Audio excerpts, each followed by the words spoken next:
안녕하세요. 귀농 7년차 탭입니다. 야, 이제 날씨가 제법 쌀쌀해졌어요. 저희가 아직 난로를 만들지 못했는데 요즘 좀 바빠서 근데 구두는 떼고 뗀 진작 뗐거든요.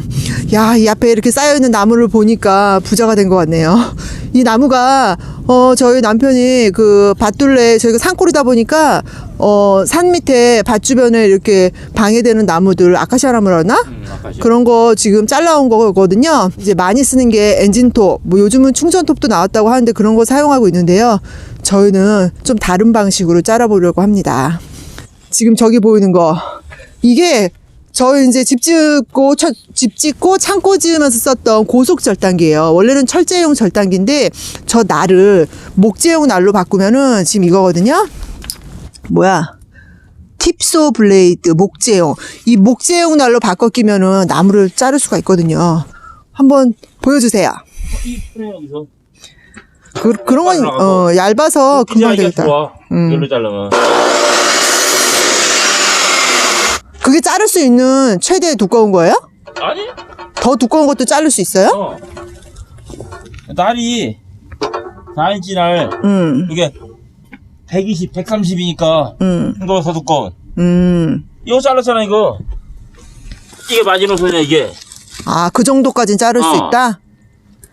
근데 통상 엔진톱으로 자르면 그거보다 훨씬 더 두꺼운 것도 자르냐? 두꺼운 것도. 엔진톱으로는 뭐 제한이 없고 집에서 그러니까 이제 엔진톱 그런이보다 두고두고 잘라. 엔진톱 마르면 잘리 잘 안 나가. 근데 얘는 그 목재용 톱이라 말라도 잘 나간다고. 그러니까 이렇게 말렸다가 자르는 건 얘가 훨씬 낫다는 거지. 엔진톱은 마른 건 잘 안 나간다. 그래서 아카시아 같은 경우는 말르면 되게 딱딱해. 근데 얘는 그런 제한 없이 말라도 그냥 볼래요?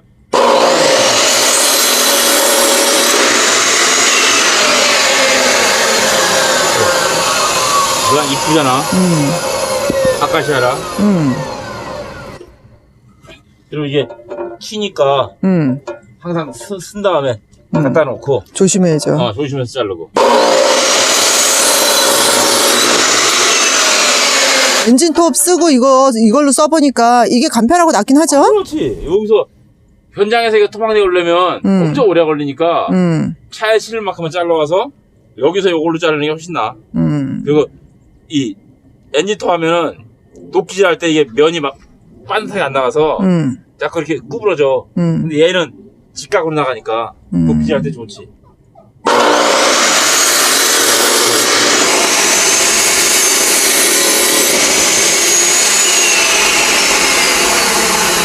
앞에 날 손 조심하고 아래쪽으로 날 손 집어넣으시면. 아니, 이게 한번 자르고 이렇게 다 쓸 때까지 기다렸다 해야 돼? 아니, 그냥 바로?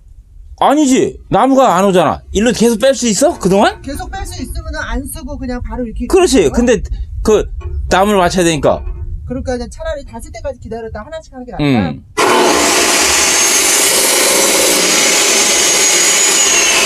어차피 바쁜 게 없잖아. 바쁜 게 없으니까 느긋하게 자르면 되지. 안전하게. 그렇지. 괜히 까딱하다가 다 날 돌 때 그 움직이다가 딱 걸리면 빵 튄다고. 완전히 순간하게 낫지. 됐어. 그러니까 그 밑으로 날 쪽으로 손만 안 가면 돼. 걸리면 탁 튄단 말이야. 손 다 비인단 말이지. 맞아, 이 회전 속도가 너무 빨라가지고.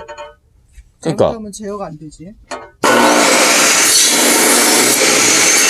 그래서 사실 촌에서 뭐 구들방이나 난로 있으면은 장작은 필수인데요.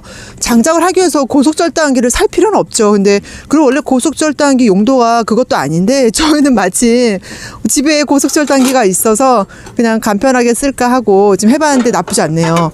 더군다나 이제 남편이 항상 집에 있는 게 아니잖아요. 남편이 없을 적에, 저 혼자 있을 적에 나무를 해야 되는데 잘라놓은 나무가 없으면은 그전에는 항상 남편 올 때까지 기다렸어야 됐거든요. 근데 이제는 뭐 전기만 연결하면은 간단하게 저도 할 수 있으니까 좀 편리한 것 같긴 해요. 그래서 아마 종종 애용하지 않을까 싶네요. 근데 고속절단기의 단점은 너무 두꺼운 나무는 자를 수 없다는 거죠. 그죠? 적당한 거만. 지금 자른 한 요 정도 120, 130. 120, 130의 지름이 한 요 정도 되는 두께는 충분히 자를 수 있어요. 그러니까 요 정도는 굳이 엔진톱으로 하지 않아도 저 고속절단기 이용해서 손쉽게 자를 수 있고요. 더 큰 것들은 뭐 엔진톱을 써야겠죠. 근데 지금 나무가 보니까 다 주변에 있는 나무들이어서 그렇게 큰 나무는 없어요. 다 얇은 거라. 그래서 요거 이렇게 끊어서 쓰면 될 것 같습니다. 참 이게 별건 아닌데 집에 고속절단기 있다고 그러면은 있는 거니까 또 이렇게 활용하는 것도 괜찮은 것 같아서 한번 찍어봤어요. 여기에다가 이제 남편이 주로 도끼질을 하는데 또 남편이 없으면 제가 도끼질을 못 하잖아요. 그래서 원래 유압도끼도 하나 있으면 좋은데 유압도끼도 만들 수 있죠. 그럼 만들까지 뭐. 근데 아직은 만들지 못했기 때문에 근데 다행히 지금 있는 나무는 그렇게 뭐 도끼질 할 정도로 굵은 나무가 아니어서 저 고속절단기 이용해서 쓰면 될 것 같아요. 그리고 제가 지난번에 화구문 다른 영상 올렸었는데 화구문 달고 나서는 그 화구 안이 이제 고온 환경이 되다 보니까 굳이 도끼질 안 해도 요 정도 두께는 그냥 넣어도 잘 타더라고요. 그래서 오늘은 장작을 자르는 새로운 방법에 대해서 찍어봤습니다. 자, 오늘도 별거 없는 영상 끝까지 신청해 주셔서 감사합니다. 날이 엄청 추운데요. 감기 조심하세요.